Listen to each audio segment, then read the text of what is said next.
J'ai planté un stylo dans le cou d'une raciste et je l'ai giflé. En fait, j'ai souvent eu affaire à du racisme, mais que ça aille aussi loin et en plus que ça concerne ma mère, là, c'est hors de question. Quand ça atteint quelqu'un de ma famille ou surtout ma mère, là, c'est fini. Je vous jure, je peux aller en prison, hein, vraiment. Je peux aller en prison quand ça atteint ma mère. Ça date de la collège, j'étais peut-être en 4e comme ça. Je rentrais à peine des cours, j'avais encore mon sac à dos. Il faut savoir que mon frère, il avait eu une dispute. Mon frère qui est en primaire, d'accord, en primaire, je crois qu'il était en CP à ce moment-là. Il faut savoir que mon petit frère, il a eu une dispute avec 2 filles. Et en fait, les filles, c'était des filles qui faisaient que de l'embêter, qui faisaient que de le harceler. Elle mettait des coups dans son sac, elle l'embêtait, elle lui parlait de son physique.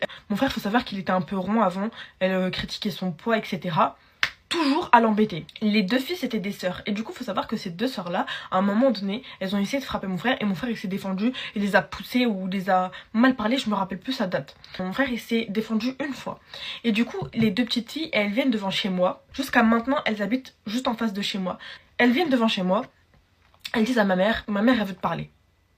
Ma mère elle s'est dit vas-y c'est en face, c'est sûrement par rapport à l'embrouille, c'est bon c'est des petits. Ma mère elle s'est dit tranquille, histoire de gamin, la maman va demander à mon petit frère de s'excuser, enfin un truc complètement banal quoi. Pas du tout. Que nini, c'est pas du tout ce qui s'est passé. Juste avant, petite pause, n'hésitez pas à vous abonner sur mes réseaux sociaux, ça me ferait extrêmement plaisir et n'hésitez pas à me suivre sur Instagram, je vous prépare un petit concours. Donc ce qui se passe c'est que j'ai même pas eu le temps de poser mon sac, vraiment j'ai même pas eu le temps de poser mon sac. Mon autre petit frère il vient me chercher, Dounia, il y a une dame elle veut frapper maman. T'as dit quoi là? T'as dit quoi là? Et une dame elle veut quoi? J'arrive. J'ai même pas eu le temps de poser mon sac les filles. J'ai même pas eu le temps d'enlever mes chaussures les filles.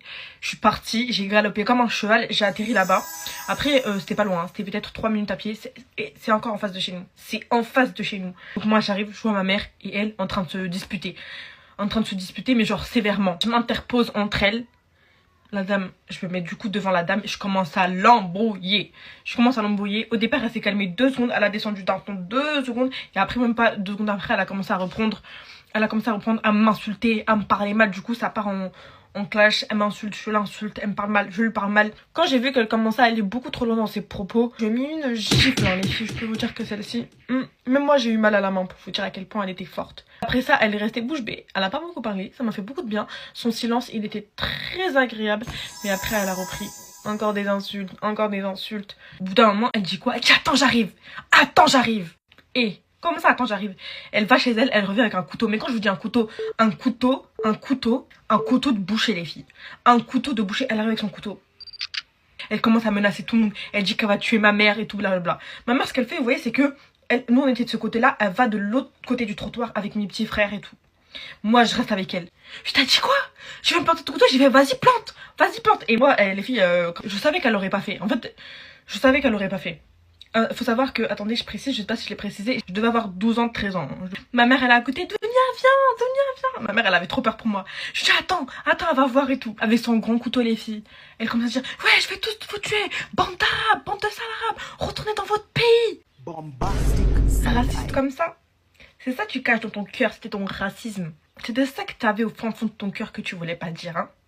Racisme sur racisme, les filles. Et quand je vous dis, elle a enchaîné, hein. Moi, je suis restée choc bord. Elle commence à l'insulter. Je commence à l'insulter. Ma mère, elle me dit, Dounia, viens. Je dis, maman, attends seulement, j'ai pas fini avec elle. Il faut savoir qu'elle avait une voiture devant chez elle. Elle commence à dire, ouais, je vais vous écraser. Elle dit à ma mère, ouais, je vais t'écraser avec ma voiture. Je vais te rouler dessus et tout.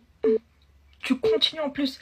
J'ai ouvert mon sac, j'ai pris un stylo. Au départ, je voulais prendre le ciseau, mais j'ai dit, Dounia, le ciseau, tu risques de la tuer. Un peu, je me connais, je risque de la planter un peu partout sur le corps. Je me suis dit, Dounia, reste tranquille, prends le stylo. J'ai pris le stylo. Faut savoir que maintenant, je suis plus folle comme ça, d'accord? Attention, les filles, je suis plus folle comme ça, vraiment.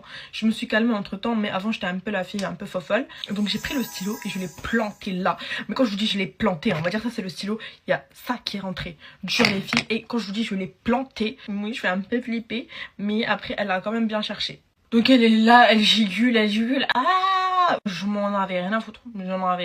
La vérité, les filles, j'en avais strictement rien à foutre. Bref, les filles, je vais vous épargner les détails. Arrive le moment tout simplement où elle appelle son mari et son mari il s'est battu avec mon petit frère. Mon petit frère qui avait 11 ans ou 12 ans à ce moment-là. Ils se sont fight. Mais quand je vous dis ils se sont battus. Et en plus, faut savoir que la voisine, elle retenait mon frère pour pas que mon frère se batte. Genre, elle lui tenait les bras parce que la voisine, elle était de leur côté. Elle lui tenait les bras. Moi je trouve que c'est vraiment une dinguerie. Tu tiens les bras au petit de 12 ans et tu laisses le daron de 40 ans, 1m85, baraqué comme ça. Tu le laisses frapper un petit comme ça. C'est une dinguerie. Faut savoir qu'en plus le daron il avait plein de bagues. Et mon frère il a été marqué d'un peu partout. Il avait des traces de bagues, il avait l'œil en sang. les filles, en sang. On a porté plainte je sais pas combien de fois. On est parti voir à l'hôpital. En fait à l'hôpital le médecin il avait fait une feuille où il a noté tout ce qu'on pouvait voir sur le visage de mon frère. On est parti voir plusieurs médecins. Tout, rien n'a été fait. Il vit toujours à 3 pas de chez nous. Depuis le lendemain où ça s'est déroulé jusqu'à aujourd'hui, ils habitent en face de chez nous. C'est une dinguerie. En fait, dans ma famille, il y en a, ils avaient peur après de sortir, de les recroiser, qu'il y a un conflit de nouveau. Et pourtant, la justice française n'en a rien à battre. Ça veut dire que si vraiment c'était des gens très violents qui seraient revenus chez nous le lendemain ou 2 jours après, ou que si on les aurait croisés quelques jours après, ils auraient ressorti leur couteau, et bah la police n'en a rien à foutre, clairement. En tout cas les filles, n'hésitez pas à vous abonner, dites-moi ce que vous en pensez dans les commentaires. Voilà pourquoi je déteste la justice française. N'hésitez pas à me suivre sur tous mes réseaux sociaux. Moi je vous fais plein de bisous et je vous dis à demain.